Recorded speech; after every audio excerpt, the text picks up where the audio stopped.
భవిష్యత్తులో ఇంకెప్పుడు అలా మాట్లాడను అని చెప్పి ఒక వీడియో పెట్టండి. అప్పుడు మన మధ్య ఒక సామరస్యపూర్వక వాతావరణం, డిబేట్ జరగడానికి కావాల్సిన అనుకూల వాతావరణం ఏర్పడిద్ది అని చెప్పి విజయ్ కుమార్కి నేను సూచించడం జరిగింది. అది కూడా చాలాసేపు ఒప్పుకోలేదు ఆయన. సరే చివరికి అగ్రి అయ్యి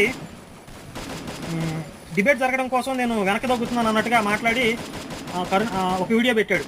అందులో గతంలో కరుణాకర్ మీద, శివశక్తి మెంబర్స్ మీద నేను మాట్లాడిన మాటల్ని వెనక్కి తీసుకుంటున్నాను, భవిష్యత్తులో ఇవి రిపీట్ కానివ్వను అని చెప్పి ఒక వీడియో పెట్టాడు. అయితే ఆ వీడియో పెట్టిన ఒక్క రోజులో మళ్ళీ డిలీట్ చేసేసాడు. ఆ వీడియో పెట్టిన తర్వాత సరే మనం అగ్రిమెంట్ చేసుకుందాం అని చెప్పి నేను ఫోన్ చేసి కాల్ చేసి మాట్లాడాను. అది అయిన తర్వాత వెంటనే 1 డేలోనే డిలీట్ చేసేసాడు.